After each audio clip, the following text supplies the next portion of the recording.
Yeah, we back with another video. Today, we're gonna be watching Trump goes on rant on black journalists.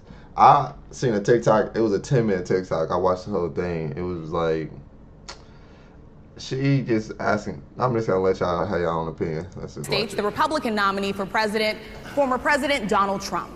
But listen though, she said former president. Everybody be like President Trump. I think that's a little weird too that people be like President Trump if he ain't president. But I guess that's just like a respectable thing to say at this point. And she said former president, so you showed like what type of time is she on. But yeah, I thought my kid wanted to especially when it next. I need to talk to the camera. I'm talking to her.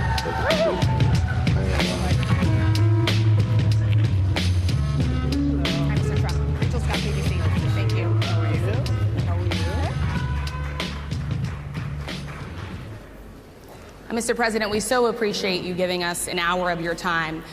I want to start by addressing the elephant in the room, sir. A lot of people did not think it was appropriate for you to be here today. On my TikTok. You have pushed false claims about some of your rivals, from Nikki Haley to former President Barack Obama, saying that they were not born in the United States, which is not true. You have told 4 congresswomen of color who were American citizens to go back to where they came from. You have used words like animal and rabid to describe black district attorneys. You've attacked black journalists, calling them a loser, saying the questions that they ask are, quote, stupid. But like, damn, I ain't never watched no interview for real, but she just started off on 10. Stupid and racist. You've had dinner with a white supremacist at your Mar-a-Lago resort. So my question, sir, now that you are asking black supporters to vote for you, why should black voters trust you after you have used language like that? Well, first of all, I don't think I've ever been asked a question so in such a horrible manner. First question. You don't even say, hello, how are you? Are you with ABC? Because I think they're a fake news network, a terrible network. And I think it's disgraceful that I came here in good spirit. I love the black population of this country. I've done so much for the black population of this country, including employment, including opportunity zones with Senator Tim Scott of South Carolina, which is one of the greatest programs ever for black workers and black entrepreneurs. I've done so much, and you know, and I say this, historically, black colleges and universities were out of money. They were stone cold broke, and I saved them, and I gave them long-term finance. I think bro said he was happy about this HBCU, if that's what he was talking about. I really ain't P for real, but he definitely lied if he said he did some funding to him. Well, I don't know. That's what bro said after the interview, but we're going to see. And nobody else was doing it. I think it's a very rude introduction. I don't know exactly why you would do something like that. And let me go a step further. I was invited here, and I was told my opponent, whether it was Biden or Kamala. This video got that slapping, but this is the video right here. What did he lie about? First of all, he lied about in terms of abortion tonight, Mark. That was a flat-out lie. He lied about HBCU funding. Because the reality is, for 3 consecutive years, Donald Trump submitted a budget cutting HBCU funding. But that's not what you were talking about. Excuse me. Told my opponent was going to be here. He capping. I ain't gonna lie to you. It turned out my opponent isn't here. You invited me under false pretense. And then you said, you can't do it with Zoom. Well, you know, where's Zoom? She's going to do it with Zoom, and she's not coming. And then you were half an hour late. Just so we understand, I have too much respect for you to be late. They couldn't get their equipment working or something was wrong. Mr. President, I would love if you can answer the question on your rhetoric and why you believe that black voters should trust you with another 4 years. I have been the best president for the black population since Abraham Lincoln. That gotta be a crazy statement. Better than President Johnson, who signed the Voting Rights Act? For you to start off a question and answer period, especially when you're 35 minutes late because you couldn't get your equipment to work, in such a hostile manner, I think it's a disgrace. Let me just ask a follow-up, sir, and then we'll move on to other questions here. Some of your own supporters, including Republicans on Capitol Hill, have labeled Vice President Kamala Harris, who is the first black and Asian American woman to serve as vice president and be on a major party ticket, as a DEI hire. Is that acceptable language to you? And will you tell those Republicans and those supporters to stop it? How do you define DEI? Go ahead. How do you define diversity, equity, and inclusion? Okay, yeah, go ahead. Is that what your definition? That is give me literally a definition the words then. Would you give me a definition DEI. of that? Give me a definition of Sir, that. I'm asking you a question, No, a you very have to direct define question. it. Define it for me, if you would. I just defined it, sir. Do you believe that Vice President Kamala Harris is only on the ticket because she is a black woman? Well, I can say, Yeah, no, I think that. it's maybe a little bit different. So, I've no... I think that it is definitely something that's going to be used to propel her up fast. That's why she was the person that, you feel me, running for president or the nominee type shit. But, you know, if she win, that's going to be like something huge to America. Like, first female president, and she wasn't white. I mean, she ain't black either, but, hey. known her a long time indirectly, not directly very much, and she was always of Indian heritage, and she was only promoting Indian heritage. I didn't know she was black until a number of years ago when she happened to turn black. But this is my prediction. So, yeah. And now she wants to be known as black. So I don't know, is she Indian or is she black? She has always But you know identified what? as a black woman. I She went to a respect historically either black one. college. I respect either one, but she obviously But then she had to end at a doesn't. big Because one. she was Indian all the way, and then all of a sudden she made a turn and she became a black person. Just to be clear, sir, do And you I believe think, that I think she is somebody should look into that too when you ask continue in a very hostile, nasty tone. It's a direct question, sir. Do you believe that Vice President Kamala Harris is a DEI hire, as some I Republicans really don't have know. said? I mean, I really don't know. Could be. There are some, and there are plenty. I know this lady right over there, Harris, is a fantastic person who just interviewed me at length. And we had a great interview, I think, and I heard you got very good ratings on that Well, interview. you told me it was the longest one of your life, so we had a good discussion. Look, I want to talk about why you're here today. I mean, it is not lost on us how divided we are as a country. And as you were coming today, we really got to see that we are divided along the lines of race, along the lines of gender. And there is this question of, in this moment where we are, why come here? What is your message today? My message is to stop people from invading our country that are taking, frankly, a lot of problems with it. But one of the big problems, and a lot of the journalists in this room I know and I have great respect for, a lot of the journalists in this room are black. I will tell you that coming from the border are millions and millions of people that happen to be taking black jobs. You had the best. What exactly is a black job, sir? A black job is anybody that has a job. That's what. I listened to another interview. Black job is basically like where everywhere you see a Mexican that's a black job. It's like the labor, the construction, the McDonald's, all that labor and shit. We was doing that shit before they was here. So that's the black jobs. He couldn't really explain it right, but that is a black job though. And they motherfucking blue collar, I can tell you that. Well, never mind. It ain't tech, I can say that. That ain't no black job. For real. They hire a black motherfucker, but they ain't really no black job. What it is, anybody that has a job. All right. And Mr. President, they're taking the employment away from black people. They're coming in, they're invading. It's an invasion of millions of people, probably 15, 16, 17 million people. I have a feeling it's much more than that. And everybody's been seeing what's happened. The first group of people... I feel like in every small city, we can see what's happening. Like, bro, you go down West 38th, it ain't nothing but like Mexicans. Like, bro, they got a whole shopping mall. Like, that shit crazy. Black population is affected most by that, and Kamala is allowing it to happen. She's the border czar. She's the worst border czar in the history of the world. There's never been a border czar like this. She's never even essentially been. She said she was there once, but not the right part of the border. So she was a border czar. She's done a horrible job. These people are coming into our country, and they're taking black jobs and Hispanic jobs, and frankly, they're taking union jobs. Unions are being very badly affected by all of the millions of people that are pouring into our country. And one thing, as we discussed, many of these people are coming in from mental institutions, from prisons, from jails. They're gang members in other countries.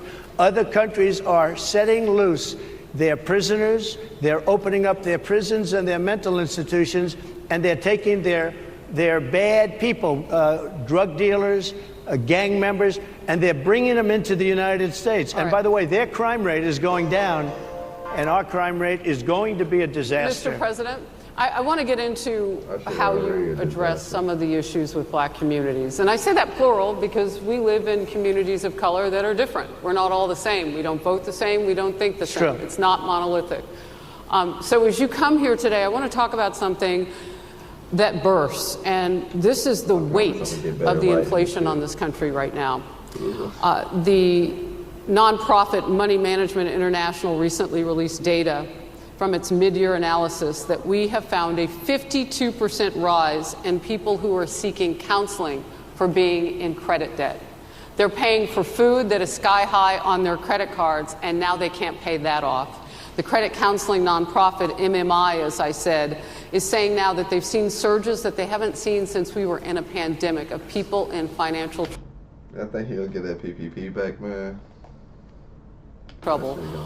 Much of that falls on the shoulders of single moms, single black moms, when you look statistically. Yeah. How do you turn it around? What's your plan for the black community when it comes to money? So, first of all, it's very hard to hear you for whatever reason because of the fact that they have bad equipment, because I guess, you know, this woman was unable to get the right equipment.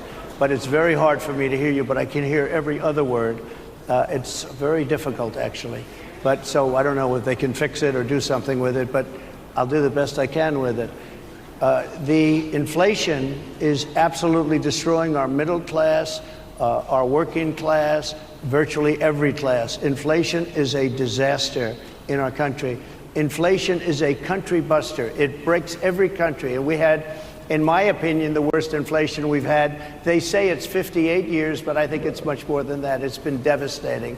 And if you just take a look at a lot of things they don't include, like interest rates. Interest rates went from 2.4% to 10%, and you can't get the money. People can't buy houses. They no longer have the American dream. Young bro, because my shit was like people. 22%, bro. I'm like, bro, that shit ain't right. Young black people, they don't have the American dream anymore. They can't buy a house. They can't borrow the money because of the cost of the money. They can't buy it because of the cost of housing, because of the cost to build it, because of inflation.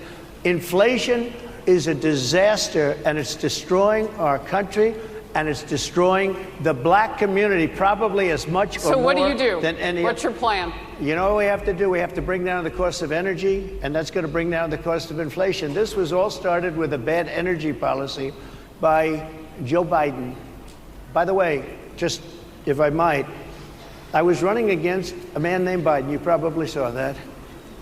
And he was losing very badly in the polls, and then he had a rather bad debate. I would say it was a bad debate. I would say it was one of the worst debates in history. And his poll numbers crashed.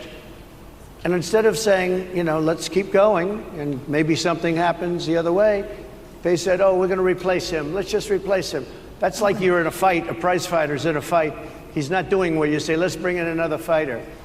So our whole campaign was steered toward him, and now we have to steer toward him. But ultimately it's the same because they have bad policy. They have policies of open borders, unbelievable open borders, horrible energy policies. They want to get rid of, as you say, gasoline in cars. They want to get rid of oil. They want to get rid of efficient heating. Mr. President. Environmentally, what they're doing is killing our country. They're absolutely destroying our country. But the inflation is the thing that's hurting the black worker, the black population, and every other population within our country. Inflation is the worst it's been, I think. My thing is, I don't know how this journalism shit work, but they'll never ask a question to, like, what are you going to do to help the black community? Like, what policy you gonna put in place? Like, some real shit to help us. They just ask about other shit that happened, like. I think in over 100 years, and they'll fact check it. They'll say it's only 58, whatever it may be. They don't add all the numbers. They don't add the really bad numbers, and you can check that too. But inflation, Harris, is absolutely destroying this country and the people in our country. Yes, Mr. President, can I ask you another question that is also impacting black Americans? And that's very clear now. Good. I'm sorry? It's very clear. I hear you. Okay. So Sonia Massey, someone from Illinois, and I'm... Not gonna lie, PR team kind of asked. This was a big topic in our community, and he barely knew anything about it. He just said the boiling water, like, it's just another thing to him. Like, appeal to a black vote, you gotta know about this shit, because this is something that we all come together for, bro. An unarmed black woman was shot the other day in her home by a deputy sheriff. The deputy has since been charged with murder. You've said police would get immunity from prosecution if you win. Why should someone like that officer have immunity, in your opinion? Immunity? I feel like she asked the question, like, she should have just simplified that motherfucker. Would he have immunity if he was under your policy? Some shit like that. Immunity. I don't know the exact case, but I saw something, and it didn't look good to me. It didn't look good to me. Are you talking with the water, right? Yeah, well, police unions are not backing this person either. Okay. But again, why would... They're going to be charging the officer. I guess they're charging the officer. So why should he receive immunity? Well, he might not. I mean, it depends. It depends on what happens. I'm talking about people that are much different cases than that. We need people to protect ourselves. And by the way, in Chicago, as an example, a few weeks ago, July 4th weekend, they had 117 shootings and 17 deaths. Nobody wants that. Nobody wants that. We need to have our police officers have the respect and dignity back. In this particular case, I saw something that didn't look good to me. I didn't like it. I didn't like it at all. So, because the police, I feel like our communities, they gotta be OC, because motherfuckers ain't listen, just, I'm the police, pipe down, motherfucker, I'll blow at them. That's crazy. But damn, this motherfucker on mute. I wonder how I did that. to the immunity question, who would make those Well, right now, for the most part, people are protected by their unions, by their police unions, or by their police departments. But I'm saying if I felt, or if a group of people would feel that somebody was being unfairly prosecuted because the person did a good job maybe with crime, or made a mistake, an innocent mistake. There's a big difference between being a bad person and making an innocent mistake. But if somebody made an innocent mistake, I would want to help that person. What would those exceptions be? What would determine you an go innocent after mistake? somebody and it's a very close call and it's very dangerous, and you know they have the policeman's life and woman is a very difficult thing, because sometimes you have less than a second. He said a woman, like, I was like, damn, do he respect them? Not respect them, but respect the black women in general. Like, do he respect black people? Or do he always just call women women? I don't know. I just was finding that a little. And to make a life and death decision. And somebody smarter than you, pay attention to their words. Like, you can pick up on something to know what they really mean. Sometimes very bad decisions are made. They're not made from an evil standpoint, but they're made from the standpoint of they made a mistake. So I want to follow up really quickly. I find it interesting because you do talk about reining in prosecutors, especially when it comes to prosecutors that are prosecuting you. Why doesn't that skepticism apply to law enforcement? Well, I've been prosecuted because I'm a political opponent of two people that have weaponized our justice system. I've been prosecuted. I just won the big case in Florida. That motherfucker been a weapon when they got created. And it's crazy because, like, this motherfucker 20 hours ago, done 1 million views. President, right? That nigga Charleston White do that shit. I just wonder, like, the magnitude of these motherfuckers on the internet. Like, just imagine 1 million in a day and you just talking. Imagine how many people are interested. Imagine how many people buy your product, bro, whatever you're selling. Said that was the biggest case. That was the most difficult case. And I just won it. Now, Biden has a similar case, except much worse. I was protected under the Presidential Records Act. Biden wasn't, because he wasn't president at the Hold up, I just thought of something. time. And he had 50 years worth of documents, and they ruled that he was incompetent, and therefore he shouldn't stand trial. And I said, isn't that something? He's incompetent and he can't stand trial, and yet he can be president. Isn't that nice? Mr. President, but they released him on the basis that he was incompetent. They said he had no memory, and he was a nice old guy, but he had no memory, and so, therefore we're not going to prosecute him. I won the case, and it got very little publicity. I didn't notice ABC doing any publicity on it, George. We covered you extensively, sir. I'd love to move over on to different topics. I didn't notice you do any publicity on it at all. I won the case, the biggest case. This is an attack on a political opponent. I have another one. All right, that's the end of this video. If y'all like it, give me, bro, I don't get no likes. Give me 10 likes on this motherfucker. And then fuck it, I'll do another one.